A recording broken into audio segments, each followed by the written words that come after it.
So hello everyone.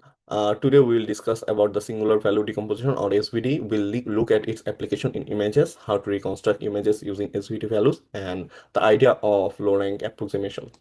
So what is SVD? SVD is a matrix factorization method that works for any real or complex matrix. It decomposes a matrix into three parts. For example, we'll get U factor, sigma factor, or the sigma values, and the V factor. So what are those?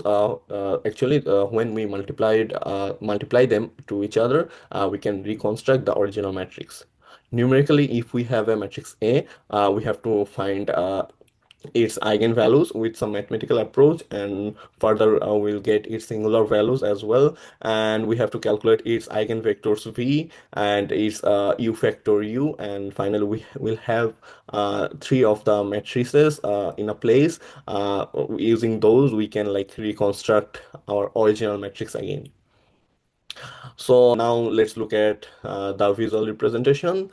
uh, we know that an image is nothing more than a grid of pixels, so it can be represented at a matrix, and this means we can apply the singular value decomposition to images as well.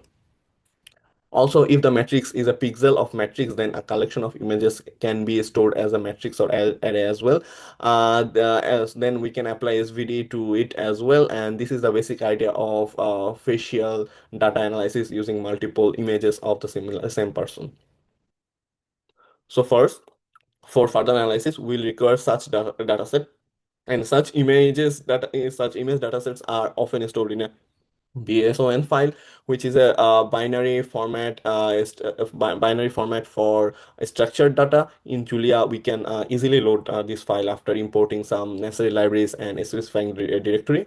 So on the right hand side, these are the library we need to load, and we can direct Julia environment to the specific directory by following code, and after that the Julia will attach or linked to the directory, and we have to run the following code for loading our BSON file into our Julia environment.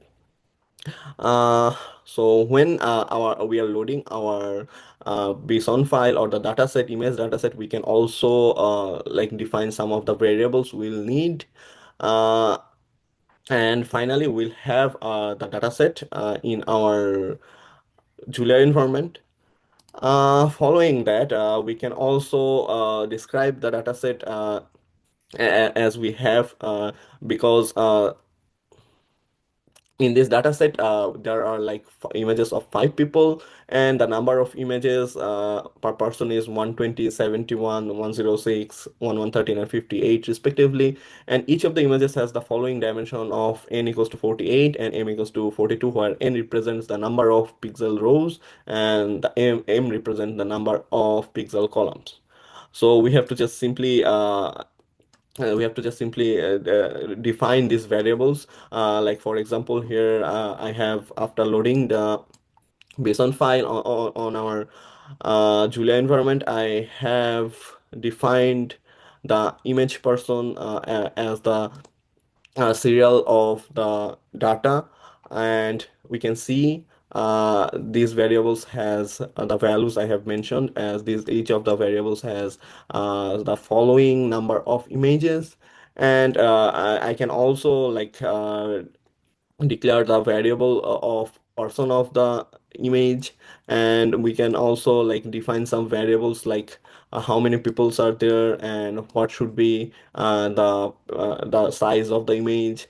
So basically we are just initializing some variables so that the Julia environment stays uniform and easily load our data in a structured format.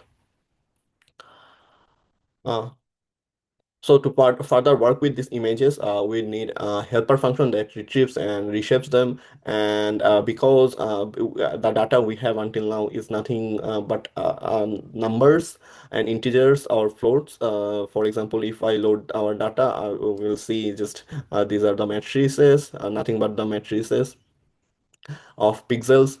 So we need to define a function, and for that we have to input our faces as input data faces face data as input, and serial of the person, and which image of the person we want to load. Here we have to select a person and choose their image by index I. So basically here the face command gives the face command here gives the pixel values of the index images as a 1D vector, but the other command reshape, what does it do? It converts this 1D vector into a 2D images of n cross m order. So faces gives us a like linear or like a row matrix, and the reshape converts it into a simply a rectangular matrix. And we can not just only rectangular matrix, it converts it into a 2D image vector in the color tile. Okay. So further, we'll also need to like plot the matrices. For that, we need a plotting function and a heat map. What does heat map do? Heat map basically plots the function that visualizes a 2D array as color tiles. So we had our 2D array from the reshape, and using the heat map and the plot, and we can easily convert it as faces. So for example, if we just simply run the code, we'll see here we have defined our function to get the face value, and also we have defined the function for like loading for plotting the matrices. And when we use the matrix when we use the function to like plot the first plot the first face of each individuals, it will give us something like this. So we can see here we have image of first image of from our data set of 5 person of Brad Pitt, Elizabeth Olsen, Henry Cavill, Robert Downey Jr., and Tom Cruise. But as I said, each of them has multiple images. So if I want to call the multiple images of single individuals, so we can do that as well by just changing the serial of the person, or like specifying which person I want to call, and the number of images of that person. Now we have for 64 images of Henry Cavill. Here we can see we have the 64 images, and if I change it to like the other serial like for 2, and I load it, then we should have like 64 images of Elizabeth Olsen as well. Let's wait a bit. So here are like 64 images of Elizabeth Olsen as well. It is also useful to compute the average face of each person in SVD, because in SVD SVD typically works with the normalized data, and that is the data is centered with a mean of 0. So we can easily achieve this by calculating the average face of each person and subtract it from each face. So for that, this is the example code we need to learn. We need to learn. So now the this is the values of the average face of the each person, and if I just plot it, we'll see a blurry picture. This is actually this has actually no details in it, or this can be specified separately, but we'll need it to ensure that our data set is normalized and ready for SVD analysis. So now we have to subtract the average face from each of our rows in the data set of the faces to create a matrix X, and which will work as an input of our SVD algorithm. For that, this is our example code. So here we have the average face subtracted from our main original dataset, and we have now the new normalized dataset of matrices.